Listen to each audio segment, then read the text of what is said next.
안녕하세요. 건강하게 현명하게 채널입니다. 혹시 마늘을 많이 먹으면 위에 부담이 간다 또는 암에 걸린다는 이야기를 들어본 적 있으신가요? 또 반대로 마늘만 먹으면 만병통치약처럼 건강이 유지된다고 믿는 분들도 계신데요. 이런 상반된 이야기들 때문에 헷갈리신 적 많으시죠? 오늘은 바로 그 마늘에 대해 깊이 있게 이야기해 보려고 합니다. 끝까지 함께 해주시고 주변의 소중한 분들께도 공유해 주시면 좋겠습니다. 그리고 구독과 좋아요도 꼭 부탁드려요. 마늘은 예로부터 우리 식탁에서 빠질 수 없는 대표적인 식재료인데요. 삼국시대 기록에도 마늘이 장수와 건강을 지키는 식품으로 등장하고 고려와 조선시대에는 약재로도 쓰였다고 해요.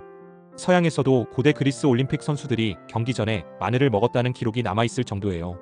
이렇게 오래전부터 사랑받아온 마늘, 과연 어떤 과학적 근거가 있을까요? 현대 연구에 따르면 마늘에는 알리신이라는 강력한 성분이 들어있는데 이 물질은 항균, 항바이러스, 항암 효과까지 있다고 밝혀졌습니다.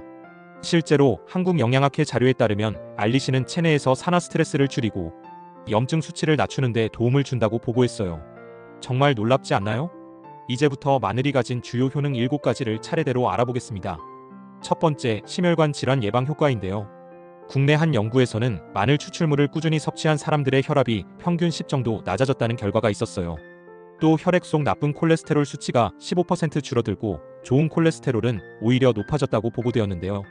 심장병이나 뇌졸중이 걱정되는 중장년층에게는 정말 중요한 효과라고 할 수 있겠죠. 두 번째, 면역력 강화입니다.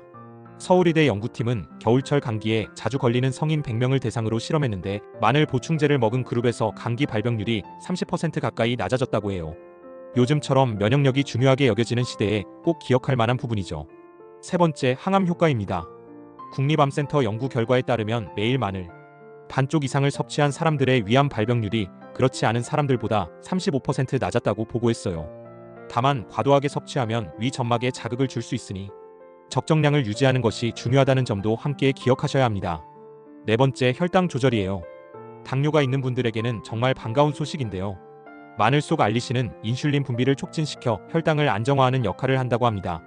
실제 임상 실험에서 하루 6지의 마늘을 꾸준히 먹은 당뇨 환자들의 혈당 지수가 평균 15 정도 감소했다는 보고도 있어요. 다섯 번째, 항균 작용입니다. 오래전부터 민간에서는 상처가 났을 때 마늘을 바르기도 했죠. 현대 연구에 따르면 마늘 추출물이 황색 포도상구균, 대장균 같은 세균의 성장을 억제한다는 결과가 있어요. 특히 항생제의 내성을 가진 세균에도 억제 효과가 관찰되어 주목을 받고 있다고 하네요. 여섯 번째, 뼈 건강 강화입니다.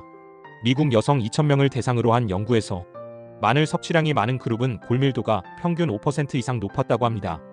폐경기 이후 여성분들에게 특히 유익한 결과라고 할 수 있겠죠. 일곱 번째, 치매 예방 효과인데요. 알리신이 뇌의 신경세포 손상을 막아주는 작용을 한다고 알려져 있어요. 국내 한 실험에서는 마늘 성분을 투여받은 쥐들이 기억력 시험에서 그렇지 않은 쥐보다 20% 이상 좋은 결과를 보였다고 합니다. 자, 이렇게만 봐도 마늘이 가진 효능이 정말 놀랍지 않나요? 하지만 아무리 좋은 음식도 함께 먹는 음식에 따라 효과가 달라지는데요. 마늘과 최고의 궁합을 자랑하는 음식 5가지를 소개해 드릴게요. 첫째, 고기예요. 마늘은 고기의 잡내를 잡아주고 동시에 고기 속 기름 성분이 알리신의 흡수를 돕는다고 합니다. 둘째, 생강인데요. 2가지를 함께 먹으면 혈액순환 효과가 배가 된다고 해요.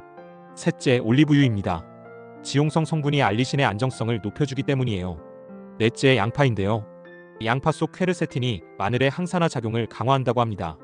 마지막으로 토마토인데 토마토의 라이코펜과 마늘의 알리신이 만나면 심장 건강에 시너지 효과가 있다는 연구 결과도 있어요. 그렇다면 마늘과 최악의 궁합을 보이는 음식은 무엇일까요? 첫째, 설탕입니다. 단 음식과 함께 먹으면 마늘의 혈당 조절 효과가 무력화된다고 해요. 둘째, 커피인데요. 카페인이 알리신의 흡수를 방해할 수 있다고 합니다. 셋째, 우유인데 우유 속 단백질이 알리신의 활성을 크게 떨어뜨린다는 보고가 있어요. 넷째, 매운 고추입니다. 2가지 모두 위 점막을 자극해 속쓰림을 유발할 수 있죠. 마지막으로 알코올인데요. 술과 함께 마늘을 과다 섭취하면 간에 큰 부담을 줄 수 있으니 반드시 피하셔야 합니다. 이제 특정 그룹을 위한 조언도 드려야겠죠. 흡연자의 경우 마늘 속 항산화 성분이 폐 손상을 완화하는 데 도움을 줄 수 있다고 해요.